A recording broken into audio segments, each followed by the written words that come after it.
Well, equal to a Chevy like this, there is none. You know, you can't beat a Ford. Ford's in the class all its own.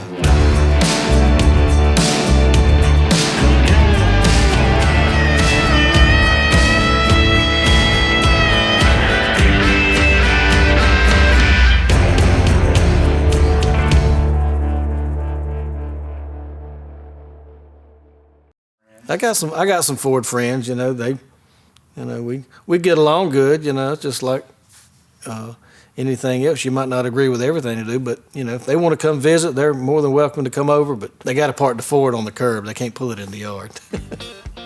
That's what I tell everybody that comes into the shop and is like, man, I got this problem with my truck. You know, this, that, and the other's wrong with it. What do I do with it? I said, buy a Ford. Fix all your problems. Because I've owned both. And trust me, Ford take a lot more abuse than a Chevrolet will. Have you ever owned a Ford? Yes, I was one of the cars I used to drive to high school. It was a Model A, 1930 Model A sedan, but it had a Chevrolet motor in it. I mean, Ford builds the best motors. They always have. I mean, inline six, man, you can't tear them things up. That's what they used to put in old UPS trucks. And you've seen people drive UPS trucks. They dog them things out. You can't hurt them. I personally think Chevys are a lot easier to work on mechanically. Chevys are your princess of the truck world. High maintenance. You know, they got all the bells and the whistles and all the pretty little fang-dangle things and all the chrome and all that stuff. Yeah, Ford don't care about that. It's all about work and getting it done. I guess Ford might have come along and figured out the fastest way to build them, but Chevrolet, I believe, perfected the vehicle itself. No matter how you build it, it's still the better vehicle. Well, I don't believe that.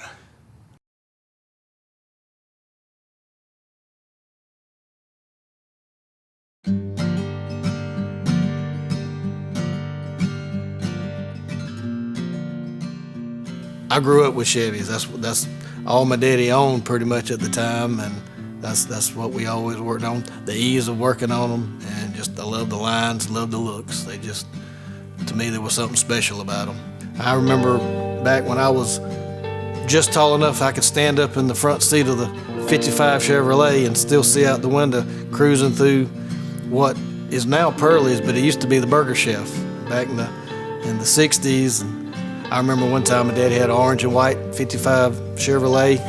He had it when he went in the Army. When he got home, we was in it one day on the alley beside the house doing donuts, and I'm standing up in the front seat, thought I was something, doing donuts in the alley. Of course, you didn't use the seat belts back then. It was all fun. Anytime I'm working on these old cars and trucks, especially like I said, the 55s, 56, 57 and stuff, I remember working on them with my daddy. That's what we had. That's what we worked on together. And he's gone now, so every time I'm messing with one of them, that's all I'm thinking about is wishing he was here to see these that I'm doing now, you know.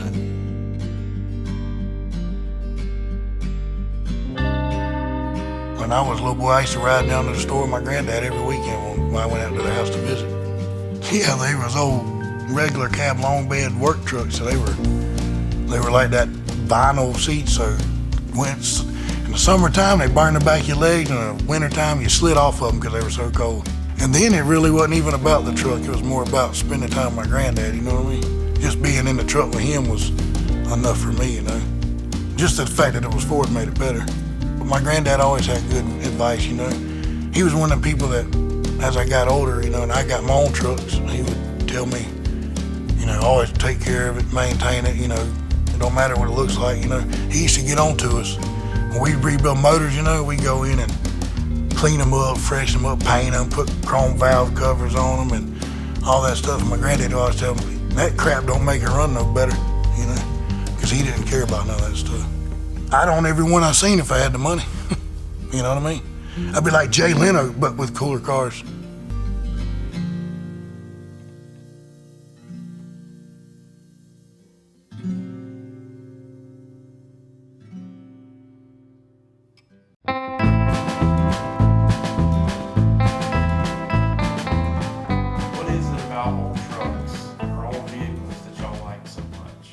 The look of them, they're all very distinct. You know one from the other.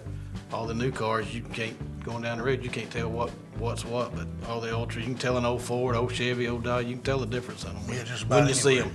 You can see them from a distance, you can tell the difference. Sitting out in the middle of the field, you can tell the difference in which one's which. And the nostalgia that goes with them, the Oh, yeah. history, you know. Yep. Yeah, they don't build them like they used to. That's why they're still around. That's right. I always say to people who have Chevrolets, the Chevrolets are the pavement princess of the truck world, you know what I mean? They got all the bells and whistles. They got everything you can imagine. It's like kind of overboard, you know? Where Fords are just straight to it. Chevy's always been easier to work on for one, especially the old stuff. The parts are cheaper and more, they last longer, seem to. You find more old Chevys than you find old Fords. So, you know, they kind of circle their problem altogether with their little oval around their Ford. They circle the problem. Actually, people restore more Chevys because they're cheaper to restore. They are cheaper to restore. Engine parts are a lot cheaper than most Ford parts. Yeah. I probably would never be a Ford guy, but you know, I'm not opposed to the old Fords. I like all the old stuff anyway. So they're all great in my book. But I'm just I grew up Chevy, and that's in my blood basically. But I do appreciate them all. I agree with Ronnie on that. I mean, the age of the trucks is what attracts us to them, you know what I mean? Like Ronnie said, I would never switch completely over to Chevrolet, but I wouldn't be opposed to owning one or even restoring one. I prefer Ford, like he said. You grow up around them, it's in your blood. Well, it's kind of like programming, you know what I mean? You grow up around something so long, or you're taught something a certain way for so long, that's all you know. Like it's a part of you, and Yeah. that's just stays with you. It's just like history.